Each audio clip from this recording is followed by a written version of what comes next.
أعوذ بالله السميع العليم من الشيطان اللعين الرجيم. بسم الله الرحمن الرحيم. الحمد لله على ما أنعم وله الشكر على ما ألهم والثناء بما قدم من عموم نعم ابتدأها وسبوغ آلاء أسداها وتمام منن والاها جمان الأحساء عددها ونأى عن الجزاء عمدها وتفاوت عن الإدراك أبدها وندبهم لاستدالتها بالشكر لاتصالها واستحمد إلى الخلائق بأجزالها. ثم الصلاة والسلام على النبي الأمي المكي المدني الهاشمي القرشي الأبطحي الذي سمي في السماء أحمد وفي الأرض أبي القاسم محمد.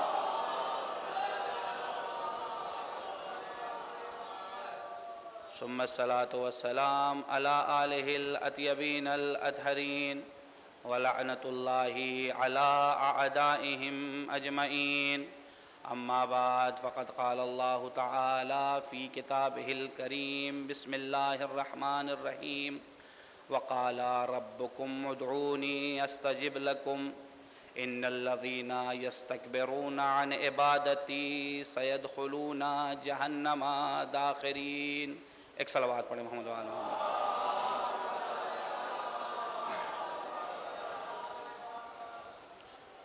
مولا کائنات اور امام حسین علیہ السلام خانہ کعبہ کا طواف کر رہے تھے. طواف کرتے کرتے اچانک امام حسین علیہ السلام مولا کائنات کے کانوں میں ایک آواز ٹکرائی. ایک شخص ہے جو گریہ وزاری کر رہا ہے, خانہ کعبہ کا غلاف پکڑے ہوئے گریہ کر رہا ہے, رو رہا ہے. امام علیہ السلام نے, مولا کائنات نے امام حسین علیہ السلام کو کہا, بیٹا تم نے اس گریہ وزاری کی آواز کو سنا؟ یہ کس انداز میں تڑپ کے گریہ کر رہا ہے, تڑپ کے رو رہا ہے, نہیں معلوم کیا وجہ ہے, کس مشکل میں گرفتار ہے. جاؤ ذرا اسے بلا کے تو لے کے آؤ. دیکھیں مشکل کشا ہیں, کسی کو مشکل میں دیکھ نہیں سکتے. کہا جاؤ بیٹا بلا کے لے کے آؤ. اب جب امام حسین علیہ السلام, رات کا سناٹا ہے, تاریکی میں امام علیہ السلام آواز کے سہارے اس شخص تک پہنچتے ہیں. پہنچنے کے بعد اسے کہتے ہیں, اے بندے خدا کیا ہوا؟ چلو میرے بابا نے بلایا ہے تمہیں. آتا ہے وہ شخص علی ابن ابی طالب کے سامنے. آ کر امام سوال کرتے ہیں کیا ہوا؟ کیوں اس انداز سے تڑپ کے گریہ کر رہے ہو, رو رہے ہو, خدا سے مانگ رہے ہو, کیا ہوا؟ کوئی بہت سنگین گناہ ہو گیا ہے؟ کہا ہاں آقا بہت سنگین گناہ ہو گیا ہے. چھوڑے اس شخص کو کہ جس کی پیٹھ پر گناہوں کا بوجھ ہے, جو اپنے باپ کی نافرمانی کی بنا کے اوپر اس سخت مصیبت میں گرفتار ہو گیا ہے. مولا اسے چھوڑ دیں. علی ابن ابی طالب علیہ السلام کریم ہیں, مشکل کشا ہے نا, اتنی آسانی سے نہیں چھوڑنے والے. امام علیہ السلام کہتے نہیں, مشکل تو بتاؤ کیا ہوا. اب وہ اپنی داستان کو شروع کرتا ہے. مولا میں بہت برا انسان تھا, میں بہت ہی خراب انسان تھا, میں بہت ہی پلید انسان تھا. میں اپنا وقت یوں ہی فالتو برباد کیا کرتا تھا, اپنے وقت کو گناہوں میں برباد کیا کرتا تھا. میرا ایک باپ تھا, اس باپ سے, بہت مہربان باپ تھا میرا, میں اپنے باپ کو صحیح سے اس سے میں بات بھی نہیں کیا کرتا تھا. بعض موقع پر اس کے لیے غلط الفاظ استعمال کر لیتا تھا, لیکن وہ میرا باپ بہت ہی مہربان تھا, بہت ہی اچھا تھا, وہ کبھی کچھ نہیں کہتا تھا. ایک دن مجھے یہ معلوم ہو گیا کہ اس نے ایک صندوق میں پیسہ چھپا کے رکھا ہے. مجھے پیسے کی ضرورت تھی, وہ اپنی چارپائی پر بیٹھا ہوا تھا, وہیں پر صندوق رکھا ہوا تھا.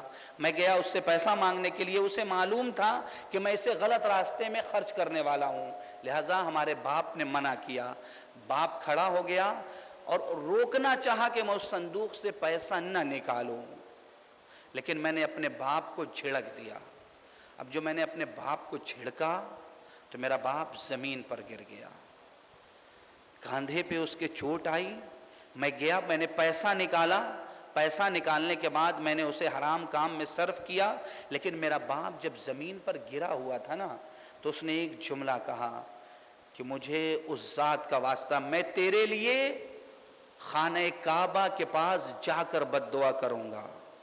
بہت توجہ کیجئے گا، میں ایک منزل تک لے کے جانا چاہ رہا ہوں عزیزان۔ میں خانہ کعبہ کا غلاف پکڑ کے تیرے لیے بد دعا کروں گا۔ میرے باپ نے 3 دن روزہ رکھا، روزہ رکھنے کے بعد خانہ کعبہ کا غلاف پکڑا، پکڑنے کے بعد اس نے میرے لیے بد دعا کی۔ خدا کی قسم ابھی بد دعا ختم نہیں تھی آقا، دیکھیں میرا بدن خشک ہو گیا ہے، ایسا ہو گیا ہے جیسے ایک سوکھی ہوئی لکڑی۔ پھر اس نے اپنے قمیص کو اٹھایا، اٹھانے کے بعد وہ حصے کو دکھایا، کہا میرا ایک حصہ پورا خشک لکڑی کی طرح ہو چکا ہے، سوکھی لکڑی کی طرح۔ میں اپنے باپ سے بار بار معافی مانگتا رہا، لیکن میں نے اسے بہت سخت ناراض کر دیا تھا، لہٰذا وہ مانتا نہیں تھا۔ 3 سال تک اسی عالم میں گزر گیا۔ میں باپ سے دعا کرتا رہا کہ کسی طریقے سے میرا باپ راضی ہو جائے، لیکن وہ راضی نہیں ہوا۔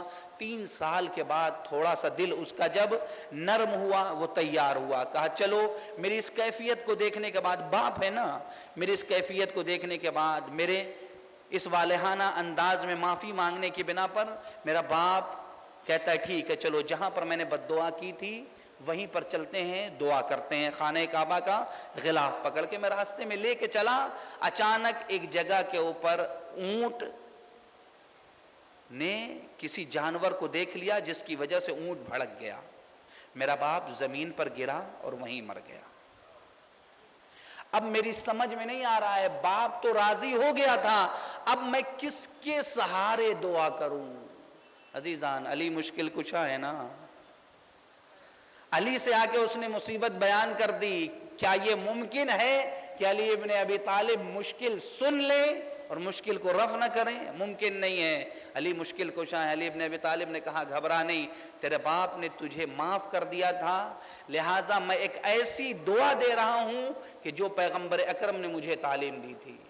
پیغمبر اکرم نے مجھے ایک دعا تعلیم دی تھی، جا اس دعا کو پڑھ لے۔ پیغمبر اکرم نے اس دعا کی بڑی فضیلت بیان کی ہے، جن میں سے سب سے کم یہ ہے کہ کوئی اگر شدید ترین مرض میں مبتلا ہوگا، اگر کوئی اس دعا کو صدق دل سے پڑھ لے گا، خداوند متعال کے بارگاہ میں توبہ کر کے پڑھ لے گا، اس کا وہ مرض ٹھیک ہو جائے گا۔ پھر امام علیہ السلام نے دعائے مشلول کی تعلیم دی۔ مفاتی میں جا کے دیکھیے گا، دعائے مشلول موجود ہے۔ میں نے اتنا واقعہ کیوں سنایا آپ کو؟ آج کی شب کون سی شب ہے؟ شب جمعہ ہے نا، شب دعا ہے، شب مغفرت ہے۔ عزیزان، خدا کے سامنے میں نے جس آیت کو سرنامہ کلام قرار دیا، اس آیت میں خداوند متعال کا حکم ادعونی، ہم سے دعا کرو، ہمیں پکارو، ہم تمہاری آواز پر لبیک کہیں گے، ہم تمہاری دعا کو قبول کریں گے۔ پھر اس کے بعد کا جملہ کیا ہے؟ فَإِنَّ الَّذِينَ يَسْتَكْبِرُونَ عَنْ عِبَادَتِي، جو لوگ بھی ہماری عبادت سے تکبر کریں گے، غرور کریں گے، دعا نہیں مانگیں گے، سَيَدْخُلُونَ جَهَنَّمَ دَاخِرِينَ، ہم انہیں جہنم میں ذلت کے ساتھ داخل کریں گے۔ عزیزان، ہماری زندگی میں دعا ایک ایسی چیز ہے کہ جس کے بغیر انسان کسی بھی مقام تک نہیں پہنچ سکتا۔ اگر ہماری زندگی میں دعائیں نہیں ہیں، خدا سے مغفرت ہم طلب نہیں کر رہے ہیں، تو ہم کسی مقام تک نہیں پہنچ سکتے۔ اس لیے کہ جب ہم ہر ایک کی زندگی میں یہ واقعہ پیش آتا ہے کیا کہ ہمیں اپنے حاجات کو، اپنی باتوں کو، اپنے دل کے راز کو کسی ایک شخص ایسا چاہیے کہ جس سے ہم جا کے بیان کریں۔ ہوتا ہے نا کبھی کبھی انسان کا دل بہت بیٹھ جاتا ہے، کچھ گفتگو کے سلسلے سے کچھ بات ہو جاتی ہے، مثلا میاں بیوی میں کچھ گفتگو ہو گئی، انسان کسی اور سے نہیں بیان کر سکتا، کوئی ایک بندہ چاہیے، کوئی ایک دوست چاہیے، کوئی ایک شخص جا کے اس سے بیان کر سکے۔ کوئی بھائی ہوتا ہے کہ کہ بھائی سے جا کے بیان کر دے کچھ باتوں کو، دل میں انسان رکھنا نہیں چاہتا۔ عزیزان، ہم پوری دنیا کے جتنے بھی رشتے ہیں، تمام رشتے میں احتیاج اور نیازمندی پائی جاتی ہے۔ ہو سکتا ہے انسان کو ڈر ہوتا ہے کہ اگر ہم نے اپنے راز کو دوستوں سے بیان کر دیا تو کہیں وہ ہمارے راز کو کسی سے بیان نہ کر دے۔ کوئی ایک ذات ہونی چاہیے کہ جس سے جا کے ہم اپنی گفتگو کو بیان کر سکیں، ہم اپنے راز کو بیان کر سکیں۔ میرے پاس ایک ای میل آیا، 1.5-2 صفحے کا ای میل۔ میں نے شروع میں ساری ریکویسٹ لکھی ہوئی تھی کہ مولانا پلیز شروع سے آخر تک پڑھیے گا۔ میں نے شروع سے آخر تک پڑھا۔ کیا سوال ہے؟ کوئی سوال ہے؟ نہیں، اپنی ساری روداد لکھی کہ میرے فیملی میں یہ ہوتا ہے، میری فیملی میں یہ ہوتا ہے، یہ ہوتا ہے، یہ ہوتا ہے، یہ ہوتا ہے، میرے باپ نے مجھ سے یہ کہا، میری ماں نے مجھ سے یہ کہا۔ آخر میں نے دیکھا کہ کیا کوئی آپ کو سوال ہے؟ نہیں، سوال نہیں ہے۔ کوئی مل نہیں رہا تھا درد دل کرنے کے لیے، کوئی مل نہیں رہا تھا۔ عزیزان، موجود ہے، بس توجہ کرنے کی ضرورت ہے۔ وہ ذات ایسی ذات ہے کہ جس کے بارے میں علی ابن ابی طالب نے، آپ نے بھی دعائے کمیل میں پڑھا ہوگا کہ کم من قبیح سترتا۔ وہ ذات ایک ایسی ذات ہے کہ اگر آ کے ہم اپنے گناہوں کا اقرار بھی اس کے سامنے کر لیں تو وہ ہماری تمام برائیوں کو، تمام گناہوں کو چھپا لیتا ہے۔ بس شرط یہ ہے کہ ہم دعا کرنے کا سلیقہ سمجھ جائیں۔ ہمیں سلیقہ نہیں آتا۔ ہم دعا کس طریقے سے کرتے ہیں؟ دعا کرتے ہیں خدایا نماز ختم ہوئی، جیسے نماز ختم ہوئی فوراً ہم نے اپنی لسٹ گنانی شروع کر دی، خدایا یہ دے دے، خدایا یہ دے دے۔ ہم نے 2 رکعت نماز پڑھ لی، لہٰذا حور دے دے، جنت دے دے، اتنی دولت دے دے، اتنا پیسہ دے دے، اولاد نہیں ہے اولاد دے دے، لسٹ گنانا شروع کر دیتے۔ نہیں عزیزان، دعا کا طریقہ ہونا چاہیے، دعا کا سلیقہ ہونا چاہیے۔ دعا کا سلیقہ کون سکھائے گا؟ اگر ائمہ اطہار نہ ہوتے تو دعا کا سلیقہ ہمیں نہیں معلوم ہو سکتا تھا۔ شاید یہی وجہ تھی کہ چوتھے امام علیہ السلام دیکھیں، اللہم صلی علی محمد وآلہ، چوتھے امام علیہ السلام جنت طلب کر رہے ہیں۔ دیکھیں کس طریقے سے جنت طلب کر رہے ہیں۔ کہہ رہے ہیں کہ خدایا ان ادخلتنی النار، اے میرے معبود اگر تو نے مجھے جہنم میں ڈال دیا تو ایسی صورت میں تیرے دشمن خوش ہوں گے، لیکن اگر تو نے مجھے جہنم میں جنت میں ڈالا تو ایسی صورت میں تیرا نبی خوش ہوگا۔ جا کے دعائے ابو حمزہ صومالی پڑھیے گا۔ دعائے ابو حمزہ صومالی میں یہ جملہ بڑا لطیف جملہ ہے۔ امام جنت طلب کر رہے ہیں، دیکھیں کیسے جنت طلب کر رہے ہیں۔ اے میرے معبود اگر تو نے مجھے جہنم میں ڈال دیا تو تیرا دشمن خوش ہوگا، لیکن اگر تو نے مجھے جنت میں ڈالا تو تیرا نبی خوش ہوگا۔ اور مجھے معلوم ہے، قسم کھایا ہے، واللہ مجھے معلوم ہے کہ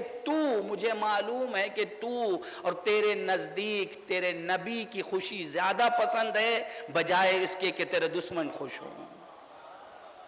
کون دعا طلب کر رہا ہے؟ طریقہ دعا، ہم جا کے ڈائریکٹ دعا طلب کرنے لگتے ہیں اپنی حاجات کو۔ ہمیں طریقہ نہیں معلوم کہ ہم کس طریقے سے دعا کرتے ہیں۔ ہمارا رابطہ چونکہ حقیقی رابطہ نہیں ہوتا ہے، ریئلی رابطہ نہیں ہوتا ہے، ہمارا رابطہ یہ ہوتا ہے جب ہم زیادہ مشکلات میں گھر جاتے ہیں تب ہم آ کے خداوند متعال کے بارگاہ میں ہاتھ پھیلا دیتے ہیں، معبود ہمیں یہ چاہیے، ہمیں یہ چاہیے، ہمیں یہ چاہیے۔ اگر خدا نہ خواستہ بہرحال ہمارے یہاں کوئی ایسا مسئلہ نہیں ہے، ہمارے جوان مومن ہے، اگر انسان کی دعا قبول نہیں ہوتی تو وہ خدا سے رابطے کو نہیں توڑتے۔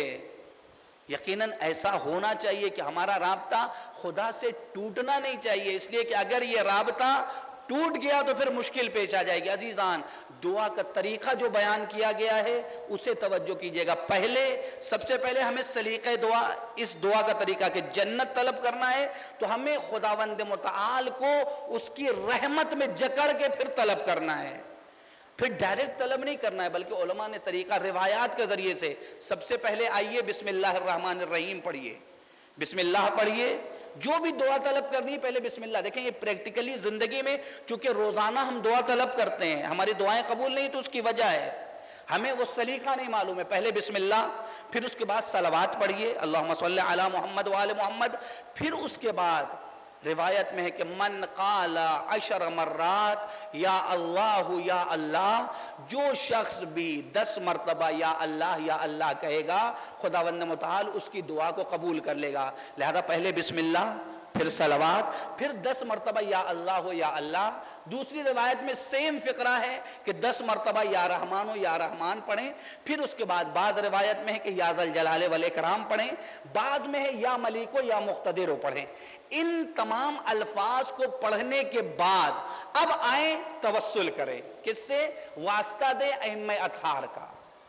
بہت توجہ کیجئے گا، واسطہ دے ائمہ اطہار کا، اس لیے کہ مطمئن رہیں کہ اگر ہم نے نماز ختم کی اور ڈائریکٹ ہم نے طلب کرنا شروع کر دیا تو دعا بہت آسانی سے خدا کی بارگاہ ہمیں نہیں پہنچنے والی.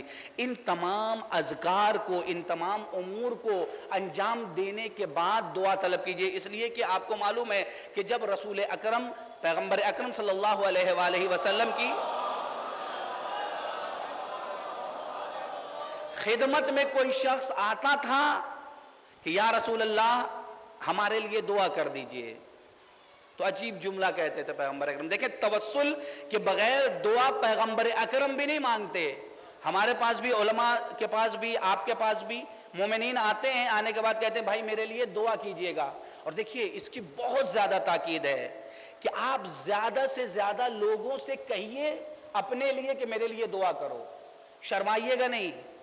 ہر ایک سے جس سے بھی ملے اس سے کہیے. اس لیے کہ روایت میں ہے کہ استکثار الدعا کا لفظ آیا ہے، یعنی لوگوں سے زیادہ اپنے لیے دعا کے لیے کہو. لہذا لوگ بھی آتے تھے پیغمبر اکرم کی خدمت میں، آنے کے بعد کہتے تھے یا رسول اللہ میرے لیے دعا کر دیجئے. تو پیغمبر اکرم توسل کرتے تھے. کیا توسل کرتے تھے؟ ایک جملہ کہتے تھے، اللہم ارحم علی فلاں بحق علی ابن ابی طالب. خدایا رحم کر فلاں شخص کے اوپر، اس کی دعا کو قبول کر لے علی ابن ابی طالب علیہ السلام کے حق میں. اب وہاں کے اوپر بھی تو مجمع مومن کا بھی تھا، منافقین کا بھی تھا. اب وہ لوگ پریشان رہتے تھے. جب بھی کوئی دعا کروانے کے لیے آتا تھا پیغمبر اکرم ہاتھوں کو اٹھاتے تھے اللہم ارحم فلاں بحق علی ابن ابی طالب. یہ لوگ بھی پریشان ہونے لگے. کیا بات ہے بھائی، جب بھی کوئی مشکل میں گرفتار ہوتا ہے نبی اکرم جب دعا کرتے ہیں تو تنہا علی ابن ابی طالب کا واسطہ دیتے ہیں. کیا کوئی اور ذات نہیں ہے؟ دو شخص آپس میں گفتگو کر رہے ہیں، کیا ہم لوگوں کا واسطہ نہیں دیا جا سکتا آپس میں دل کو خوش کرنے کے لیے؟ کہ چونکہ مشکل لوگوں کی ہے لہٰذا علی ابن ابی طالب کا واسطہ دے دیتے ہیں. جب کبھی علی ابن ابی طالب کسی مشکل میں گرفتار ہوں گے تو پھر ہماری نوبت بھی آ جائے گی. ہاں اب اسی انتظار میں ہے کہ ان کی بھی نوبت آ جائے کسی طریقے سے. لیکن اتفاق یہ تھا کہ ایک دن نوبت آ ہی گئی بہت دنوں کے بعد. جب مدینے میں ہجرت ہو چکی ہے، مسجد نبوی چھلک رہی ہے مجمع سے، علی ابن ابی طالب مسجد میں داخل ہوتے ہیں. ایک جملہ کہتے ہیں، یا نبی اللہ میں بہت پریشان ہوں، میرے لیے دعا کر دیجئے. اب جن لوگوں کو یاد تھا ہاں کہ اب میرا مرحلہ آ سکتا ہے، چونکہ علی مشکل میں ہے، علی پریشان ہے، تو اب میرا واسطہ دیا جائے گا.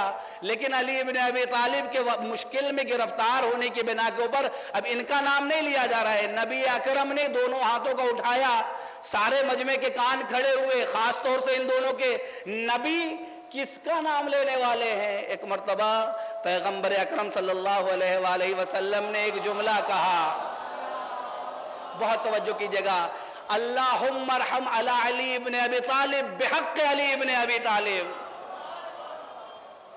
خدایا علی کی مشکل کو، علی کی پریشانی کو حل کر بحق علی. اب جو باتیں دل میں تھیں وہ نکل آئی. یا رسول اللہ جب کوئی دوسرا مشکل میں رہتا تھا تب بھی علی کا واسطہ، جب علی مشکل میں تھے، علی پریشان تھے، تب بھی علی کا واسطہ. نبی نے کہا علی کا مرحلہ نہیں ہے، جب میں خود اپنے لیے دعا کرتا ہوں تب بھی علی کا واسطہ دیتا ہوں. صلوات پڑھے محمد اللہ اکبر. یا رسول اللہ، یا علی، اللہم صلی علی محمد. عزیزان محترم، لیکن ضرورت ہے اس بات کی کہ وہ جو تقاضے ہیں دعا کے نا اسے پورا کیا جائے. اس لیے کہ بہت سی چیزیں ایسی ہیں کہ جو دعا کو قبول ہونے سے روک دیتی ہیں. جن میں سے سب سے پہلی چیز یہ ہے کہ اگر انسان دعا کرے اور اللہ پہ حسن ظن نہ رکھے، یعنی اللہ کے بارے میں اچھا خیال نہ رکھے، دعا کر رہے ہیں ہاتھ اٹھا کے، اب دل میں یہ خیال ہے پتہ نہیں خدا قبول کرے گا نہیں کرے گا، قبول کرے گا نہیں. عزیزان، نادر شاہ ہندوستان میں آیا، آنے کے بعد جنگ کے لیے نکل رہا تھا، ایک گلی سے گزر رہا تھا، کیا دیکھا ایک بچہ تیزی سے ہاتھ میں قرآن لے کے جا رہا ہے. پوچھا کہاں جا رہے ہو؟ کہا مکتب جا رہا ہوں قرآن پڑھنے کے لیے. اچھا قرآن پڑھنے کے لیے جا رہے ہو؟ یہ بتاؤ آج کون سا درس ہے، آج کون سا سورہ پڑھایا جائے گا؟ کہا آج سورہ فتح ہے، انا فتحنا لک فتحا مبینا. آج سورہ فتح کی تلاوت کرنی، آج سورہ فتح کا درس ہے. اچھا سورہ فتح کا درس ہے. اب اس کے ذہن میں آیا ہاں اب میں تو جنگ کے لیے جا رہا ہوں نا، سورہ فتح یہ پڑھنے جا رہا ہے. اس نے جو ہے وہ فال نیک لیا کہ اب تو مجھے جنگ میں انشاءاللہ ہاں کامیابی یقینی ہے. اب یہ خوش ہوا. خوش ہونے کے بعد اس نے جیب سے 1 دینار نکالا اور نکال کر بچے کے ہاتھوں پر رکھنا چاہا. ایک مرتبہ بچے نے دیکھا 1 دینار دے رہا ہے، کہا میں نہیں لے سکتا. کہا کیوں نہیں لے سکتے؟ کہا میں اس لیے نہیں لے سکتا کہ میں جب 1 دینار اپنے گھر لے کے جاؤں گا میری ماں پوچھے گی کس نے دیا. جب میں یہ بتاؤں گا کہ نادر شاہ نے دیا تو میری ماں مانے گی نہیں، اس لیے کہ وہ یہ کہے گی کہ نادر شاہ تو ہے بادشاہ، وہ 1 دینار تو دے نہیں سکتا. تم جھوٹ بول رہے ہو. بہت توجہ کیجئے گا. نادر شاہ 1 دینار تو دے نہیں سکتا، اگر وہ دیتا تو تھیلی بھر کے دیتا. عزیزان، نادر شاہ کو جب اس نے بچے نے یہ جواب دیا، نادر شاہ بہت خوش ہوا. اس نے کہا اپنے دامن کو پھیلا دو. دامن پھیلایا گیا، پورے دامن کو اشرفیوں سے بھر دیا. عزیزان مجھے انصاف سے بتائیں، ایک دنیاوی بادشاہ جب اس سے انسان اچھا گمان رکھتا ہے، اس سے اچھا خیال رکھتا ہے، تو وہ اتنا عطا کر دیتا ہے کہ دامن بھر جائے. خدا کی قسم مجھے انصاف سے بتائیے، جو خالق کل ہے، جس کے پاس سب کچھ ہے، اگر ہم اس سے حسن ظن رکھیں گے تو وہ کیا کچھ نہیں دینے والا ہے. بس توجہ اس بات کی طرف کرنی ہے کہ وہ ہم اس سے حسن ظن رکھیں.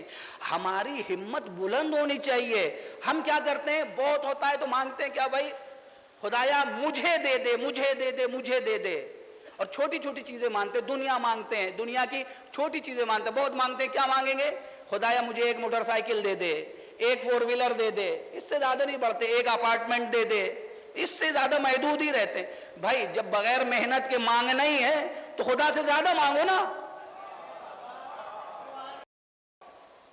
خدا سے اچھا پیغمبر اکرم صلی اللہ علیہ وآلہ وسلم کی خدمت میں ایک شخص آتا ہے، آنے کے بعد سوال کرتا ہے یا رسول اللہ مجھے آپ نے پہچانا، مجھے آپ نے پہچانا. کہا کہ بتا دے بھائی، تو ہی بتا دے تو کون ہے. کہا یا رسول اللہ جب آپ نبی نہیں تھے ایک سفر میں آپ میرے گھر پہ آ کے رکے تھے. ہاں میں تو رکا تھا، یاد آ گیا. اچھا تو اس وقت میں نے آپ کی بڑی بہترین انداز میں مہمان نوازی کی تھی. ہاں مہمان نوازی کی تھی. پیغمبر اکرم نے حکم دیا کہ اس کی بھی مہمان نوازی کی جائے. بڑے اچھے طریقے سے پیغمبر اکرم نے اکرام کیا، مہمان نوازی کی. اب مہمان نوازی کے بعد رسول اکرم نے سوال کیا ذرا یہ تو بتا دے کیا تیری کوئی حاجت ہے، کیا تیری کوئی حاجت ہے؟ ہاں یا رسول اللہ حاجت تو ہے. اگر 200 گوسفند ہوتی اور اس کے ساتھ ایک چرواہا بھی تو کتنا اچھا ہوتا. ہاں دیکھیں کتنا مانگا ہے، اڑ کے کتنی 200 گوسفند اور 1 چرواہا. پیغمبر اکرم نے کہا دے دیا جائے. دے دیا. کیا مانگا ہے؟ دنیا کی چیز. پیغمبر اکرم نے کہا جب وہ چلا گیا تو پیغمبر اکرم نے کہا اے کاش اس شخص کی ہمت بنی اسرائیل کی بڑھیا کی طرح ہوتی. اس شخص کی ہمت بنی اسرائیل کے بڑھیا کی جیسی ہوتی. تمام اصحاب نے کہا یا رسول اللہ ذرا واقعہ بھی بتا دیجئے کہ وہ بنی اسرائیل کی بڑھیا کی ہمت کیا تھی. کہا جب خداوند متعال نے جناب موسیٰ کو حکم دیا کہ بنی اسرائیل کو لے کے نجات دلا کے نکلو، تو ساتھ میں یہ بھی حکم دیا تھا کہ جناب یوسف کے تابوت کو، جناب یوسف کے جنازے کو ساتھ میں لے کے جانا اور جناب یعقوب کے ساتھ ان کے قبر کے قریب دفن کرنا جناب یوسف کی یہ وصیت تھی۔ لہٰذا اے موسیٰ تمہاری ذمہ داری ہے کہ یوسف کے جنازے کو لے کے جانا ہے تمہیں۔ اچھا تو کیسے پتا چلے، بہت توجہ کیجئے گا، کیسے پتا چلے کہ جناب یوسف کی قبر کہاں پر ہے؟ اب جناب موسیٰ نے ڈھونڈنا شروع کیا، پتہ معلوم کرنا شروع کیا۔ معلوم ہوا کہ صرف ایک عورت ہے بنی اسرائیل کی بڑھیا کہ جسے جناب یوسف کی قبر کا پتہ ہے۔ اب جب اس بڑھیا کے قریب پہنچے تو اس نے کہا کہ میں یوں ہی نہیں بتانے والی، میں یوں ہی نہیں بتانے والی، بلکہ آپ پہلے 3 وعدہ کیجئے تب میں جا کے بتاؤں گی۔ بلند ہمتی دیکھیے گا عزیزان، طلب کرنا ہے خدا سے، طلب کرنا ہے نبی خدا سے مانگنا ہے، چھوٹی موٹی چیز طلب نہیں کیجئے۔ اب اس نے کہا کہ ٹھیک ہے۔ جناب موسیٰ نے خداوند متعال کی بارگاہ میں عرض کیا، خدایا یہ 3 چیزیں طلب کر رہی ہے، موسیٰ تمہیں نہیں دینا ہے، مجھے دینا ہے۔ وعدہ جو بھی کرنا چاہ رہی ہے، جو بھی وعدہ لینا چاہ رہی ہے، جو بھی طلب کر رہی ہے، تمہیں دینا ہے۔ اچھا کون سی چیز ہے؟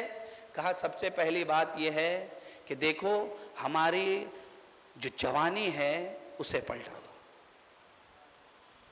سب سے پہلی شرط کیا ہے؟ میری جوانی پلٹا دی جائے۔ دوسری شرط، میرے قوت بازو، میرے پیروں میں وہ طاقت نہیں ہے، ساتھ میں طاقت بھی پلٹنی چاہیے، ایسا نہ ہو کہ صرف جوانی پلٹ جائے قوت و طاقت نہ ہو۔ تیسری چیز جو طلب کیا ہے اس کی طرف رسول اکرم نے کہا، پھر اس کے بعد اس نے وعدہ لیا جناب موسیٰ سے، اے موسیٰ وعدہ کیجئے کہ جب محشر میں جنت میں جگہ ملے تو مجھے آپ کا ہمنشین بنایا جائے۔ کتنی بلند ہمتی ہے، کتنی بلند ہمتی ہے۔ کیا عمل انجام دیا تھا؟ نہیں انجام دیا تھا، کچھ نہیں، ایک موقع ملا، کیا وعدہ لیا؟ کہا اے موسیٰ خدا سے یہ وعدہ ہونا چاہیے کہ جب میں جنت میں، میں اس دنیا سے جاؤں تو جنت میں آپ کی ہم نشین بنوں۔ کیا مطلب؟ مطلب یہ ہے کہ جب خدا کی بارگاہ میں ہاتھوں کو اٹھاؤ تو پس چیزیں نہ مانگو، وہ بلند ہمتی دکھاؤ۔ دنیا بھی مانگنا ہے، مانگے ضرور مانگے، لیکن بلند ہمتی کے ساتھ مانگے۔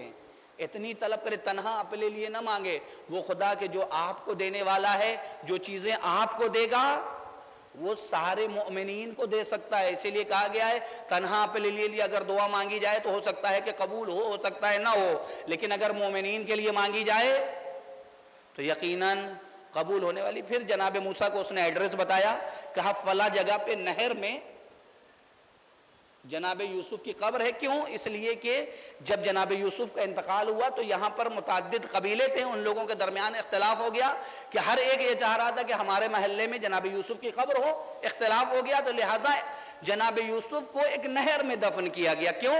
تاکہ اس نہر کا پانی تمام محلوں میں پہنچے اور برکت کا سبب بنے۔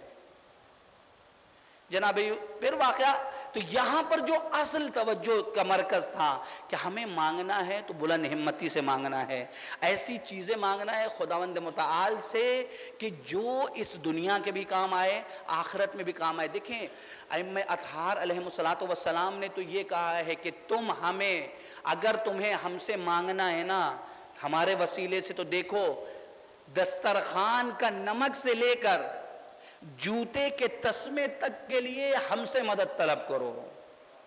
عجیب جملہ ہے ہاں، کیا؟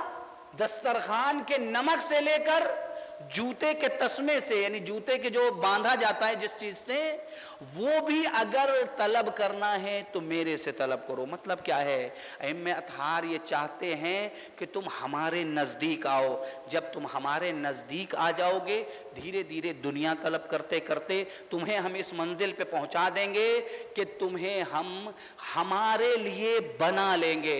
اس لیے کہ عزیزان صرف ہمیں ائمہ اطہار کے توسل سے دنیا طلب نہیں کرنی ہے، ائمہ اطہار اس لیے نہیں آئے ہیں کہ وہ دنیا کو دنیا دے دیں، بلکہ ائمہ اطہار اس لیے آئے ہیں تاکہ انسان کو انسان بنا دیں، مسلمان کو سلمان بنا دیں، مسلمان کو سلمان بنائے ابو ذر بنانے کے لیے آئے ہیں۔ عزیزان، ہمیں ائمہ اطہار کو اپنی خواہشات میں نہیں رکھنا ہے، بلکہ ائمہ اطہار کے در پہ جانا ہے تو سلمان بننے کے لیے، ابو ذر بننے کے لیے۔ آپ کو معلوم ہے کہ جناب سلمان کی کیا کیفیت ہے؟ جناب سلمان اگر ایک دن تھوڑی دیر سے ائمہ اطہار کے گھر پہ پہنچتے ہیں نا تو ائمہ اطہار پریشان ہو جاتے ہیں، فوراً سوال کرتے ہیں سلمان کہاں تھے؟ میں اتنی دیر تک تمہارے لیے پریشان تھا۔ دیکھیں جناب سلمان کی منزلت، یہ کس نے بنایا ہے؟ یہ ائمہ اطہار نے سلمان کو سلمان بنایا ہے، اور سلمان اس منزل پہ اسی لیے چھٹے امام سے، امام جعفر صادق علیہ السلام سے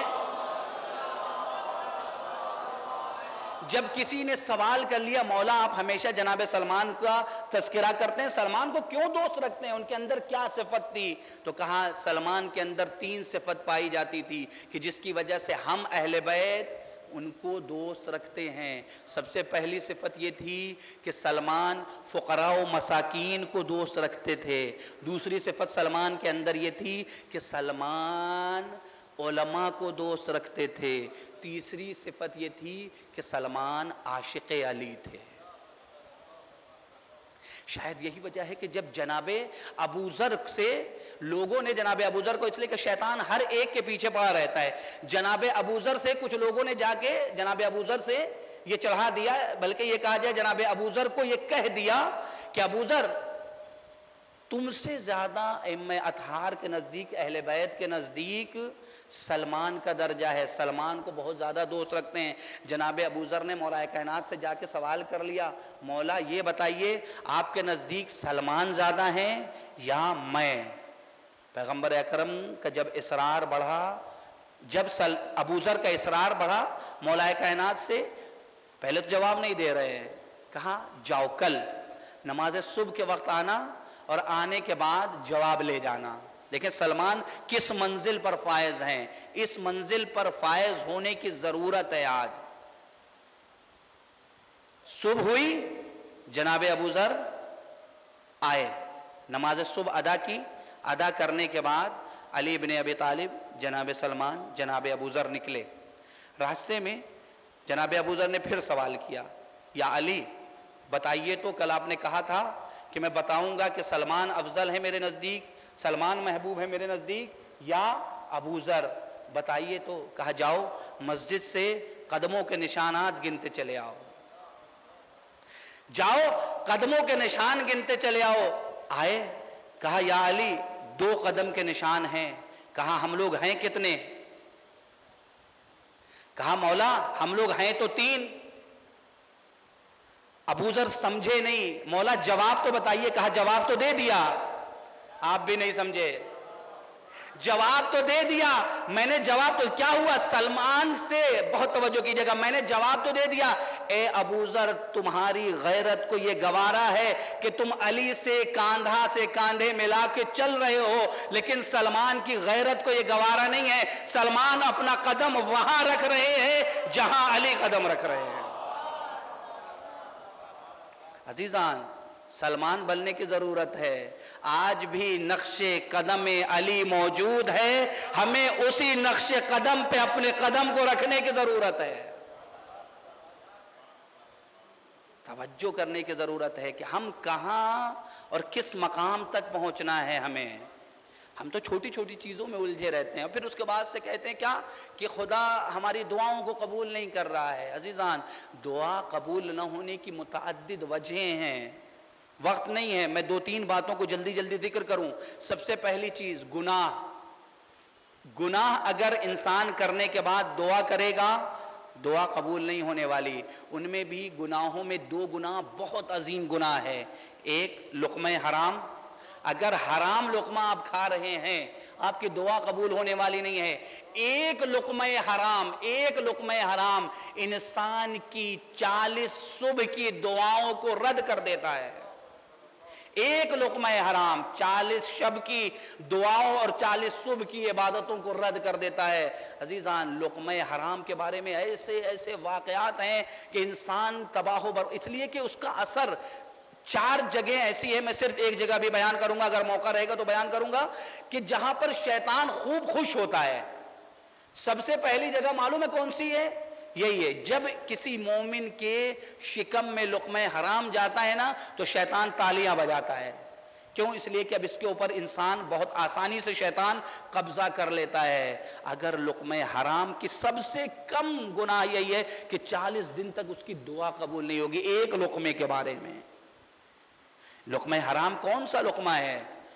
ہر وہ چیزیں کہ جو چوری سے حاصل کی جائے، غلط راستے سے حاصل کی جائیں۔ آج ہمارے ہاتھوں میں یہ جو موبائل دیا گیا، کس لیے دیا گیا ہے؟ موبائل کے ذریعے سے 33 قسم کے گناہ ہو سکتے ہیں۔ صرف ایک موبائل ہے، اس موبائل کے ذریعے سے کم 33 قسم کے گناہ ہو سکتے ہیں۔ اگر میں ان گناہوں کو گنانے لگوں تو آپ کی آنکھیں کھلی کی کھلی رہ جائیں گی۔ آپ خود بھی دیکھ سکتے ہیں، جا کے توضیح المسائل میں دیکھیے گا، آیت اللہ سستانی نے 73 گناہ لکھے ہیں، گناہان کبیرہ کی فہرست۔ اس میں سے 33 گناہ ایسے ہیں کہ جو تنہا موبائل کے ذریعے سے آج کیے جا سکتے ہیں، جن میں سے ایک ادنا سا ہے۔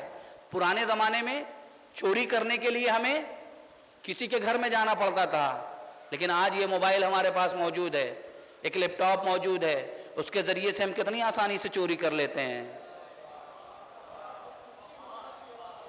کتنی آسانی سے چوری کرتے ہیں۔ عزیزان، یہ چوری کا مال جا کے توضیح المسائل کا فقہ برائے غرب نشینان توضیح المسائل کے علاوہ ایک آیت اللہ سستانی حفظہ اللہ کی کچھ مغرب میں جو یورپ میں افراد رہتے ہیں ان کے لیے بہت سے مسائل انہوں نے خصوصی ذکر کیے ہیں۔ اس میں مسئلہ نمبر 218 میں لکھا ہوا ہے، کہا ہے کہ حتیٰ نان مسلم جو افراد ہیں ان کے مال اور ان کی چیزوں کو بھی لینا، چوری کرنا، وہ بھی حلال اور جائز نہیں ہے۔ میں نے کل وعدہ کیا تھا کہ میں انٹرنیٹ کے یوز کو بتاؤں گا، لیکن وقت نہیں ہے، اگر کل موقع رہا تو میں کل اسے بیان کروں گا۔ عزیزان دیکھیں، یہ آج کا زمانہ صرف اس بات کی طرف لے کے جا رہا ہے، اگر آپ نے لقمہ حرام کو چھوڑا نہیں تو مطمئن رہیے گا۔ کیا ہوا تھا میدان کربلا میں؟ حسین ابن علی نے کیا کہا تھا کہ کیوں اثر نہیں کر رہی ہے میری گفتگو؟ ایک سے ایک خطیب، ایک سے ایک مولانا، ایک سے ایک علماء، ایک سے ایک نصیحتیں ہو جاتی ہیں، لیکن ہمارے دل پہ اثر نہیں ہوتا ہے۔ کیوں نہیں ہوتا ہے؟ اس لیے کہ ہمارے ملئت بطونہم من الحرام۔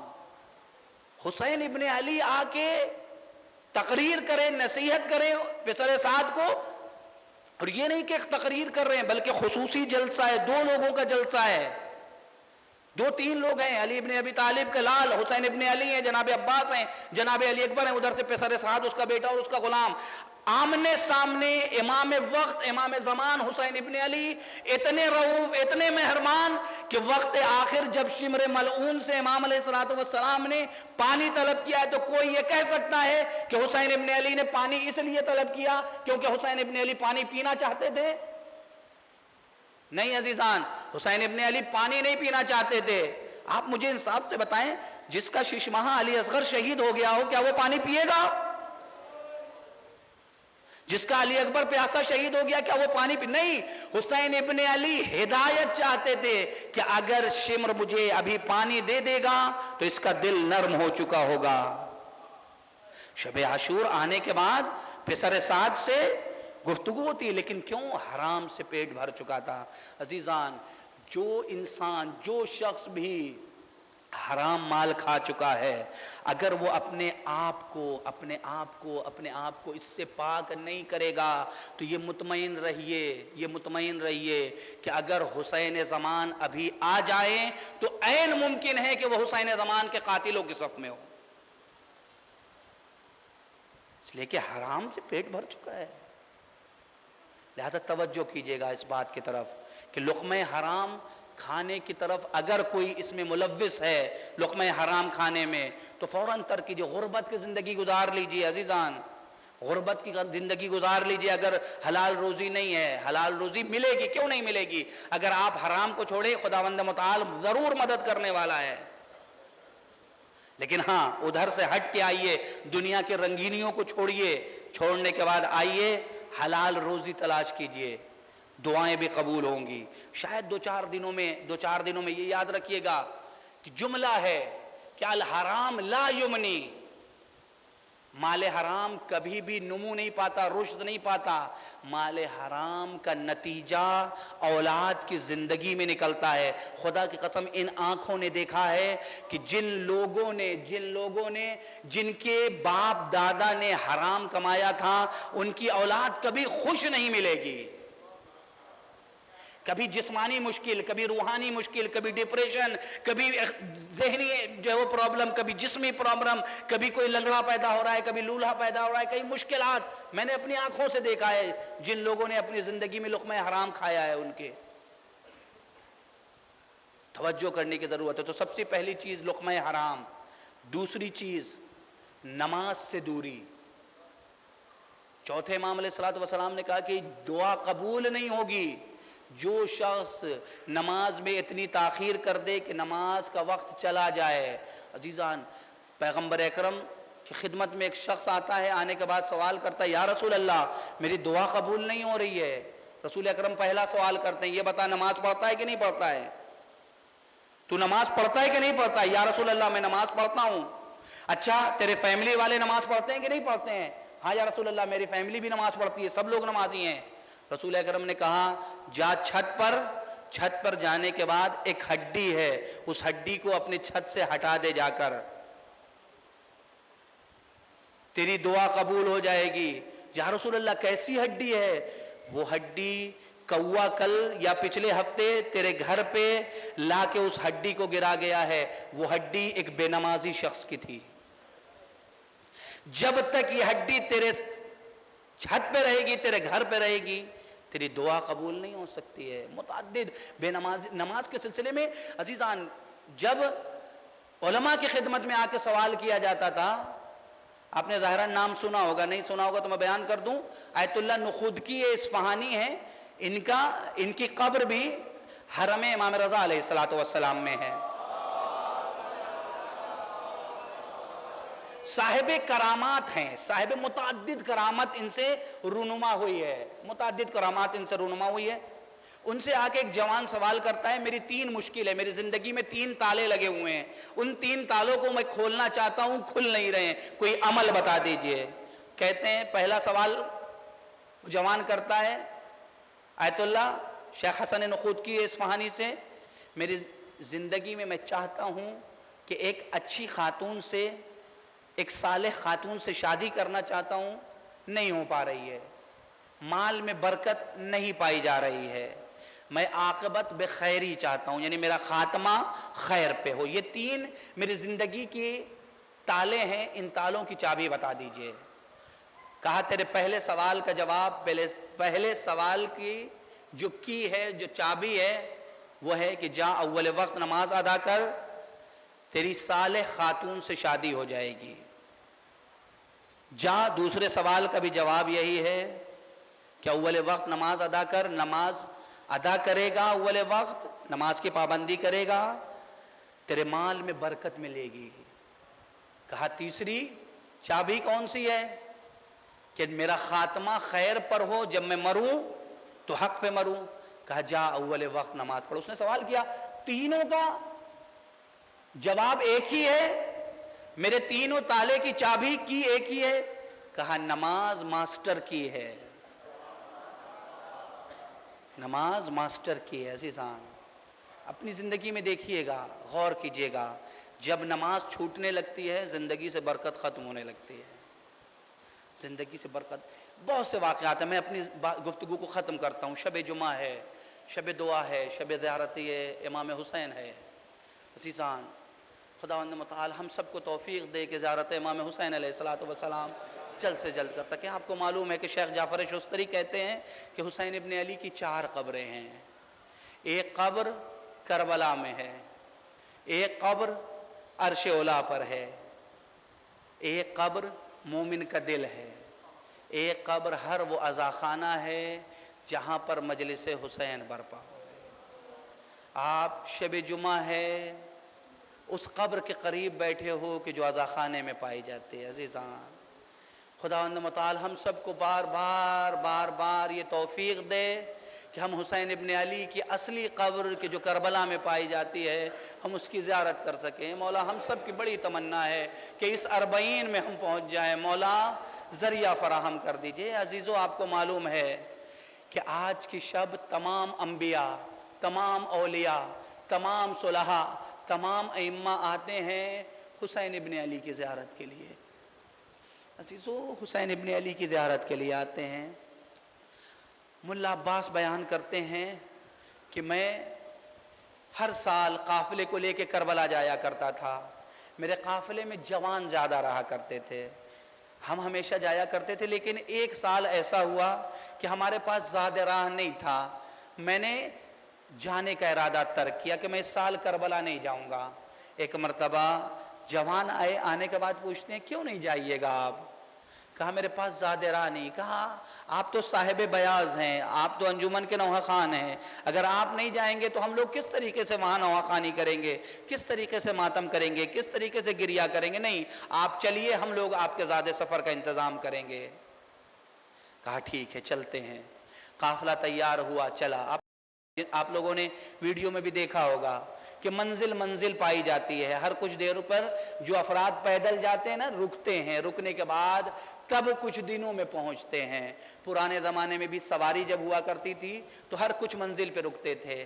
شب جمعہ تھی، 5 سے 7 کلومیٹر پہلے یہ تمام جوانوں نے رکنا چاہا. کہا یہیں رک جاتے ہیں، بہت تھک گئے ہیں، صبح میں یہاں سے سفر کو آگے بڑھایا جائے گا.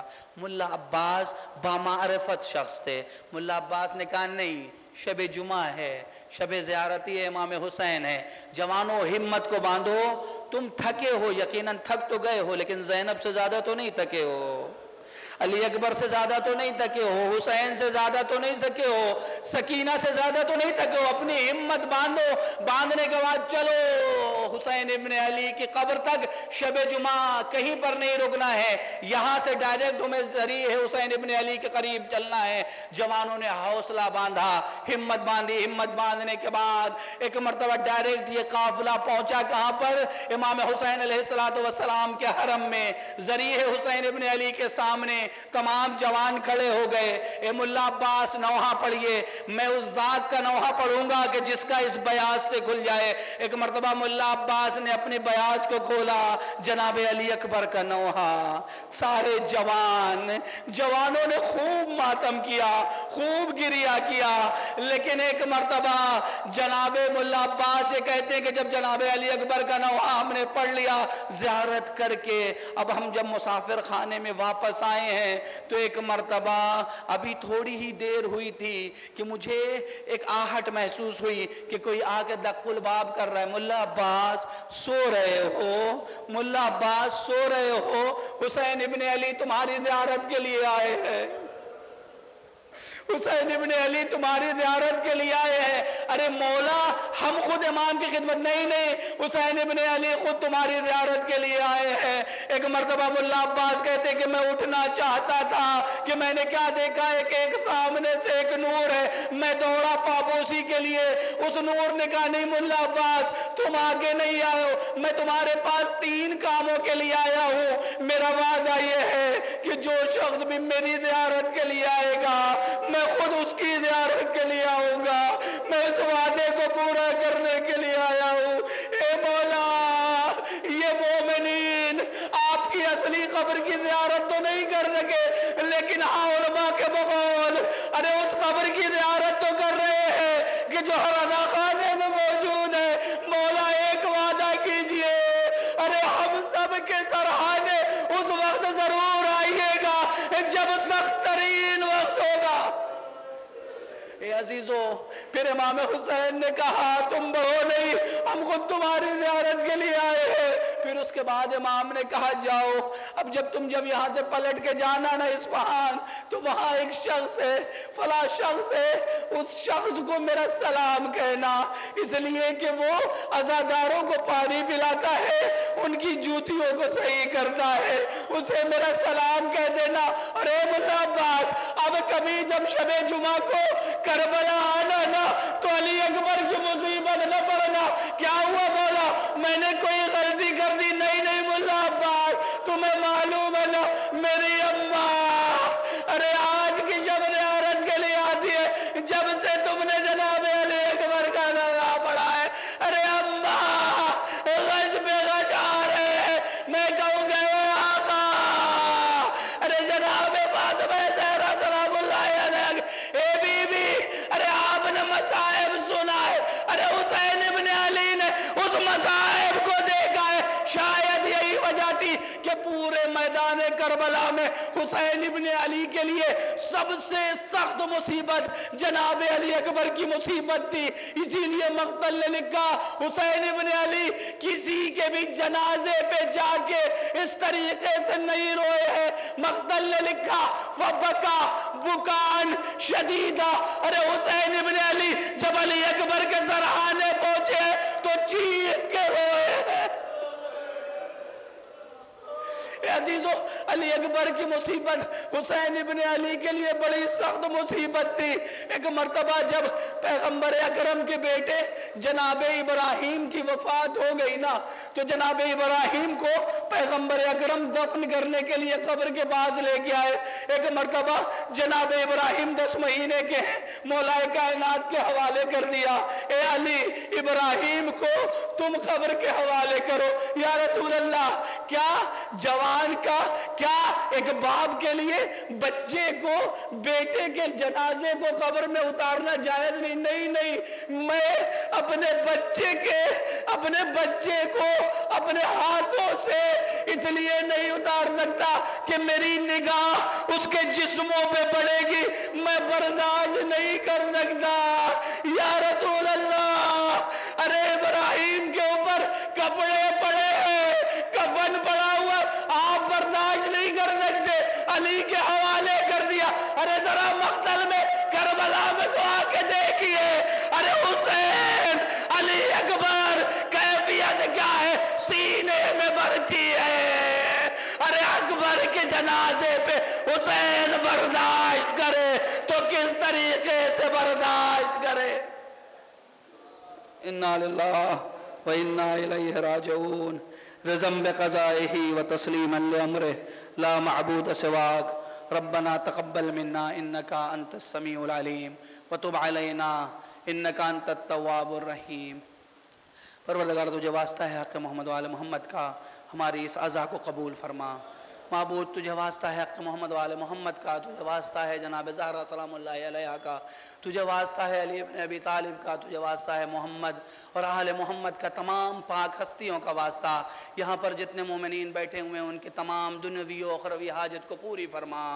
معبود تجھے واسطہ ہے حق محمد و آل محمد کا جوانوں میں عفت و پاک دامنی عنایت فرما معبود تجھے واسطہ ہے حق محمد و آل محمد کا ہم میں سے جو بھی کسی گناہ میں مبتلا ہے معبود جلد از جلد اس گناہ کو چھوڑنے کی توفیق عنایت فرما معبود ہمارے گناہوں کو آج کی اس مجلس کے طفیل میں معاف فرما معبود تجھے واسطہ ہے حق محمد و آل محمد کا ہمیں اس طریقے سے زندگی گزارنے کی توفیق عنایت فرما جس طریقے سے زمانے کا امام چاہتا ہے معبود ہماری پہلی آخری اور ساری دعا یہی ہے کہ منتقم خون حسین امام زمانے کے ظہور میں تعجیل ہو ہمیں ان کے اعوان و انصار میں شمار فرما ایک مرتبہ سورہ حمد اور 3 مرتبہ سورہ اخلاص کی تلاوت فرما کر جملہ مومنین و مومنات کی روح کو اصال فرمائیں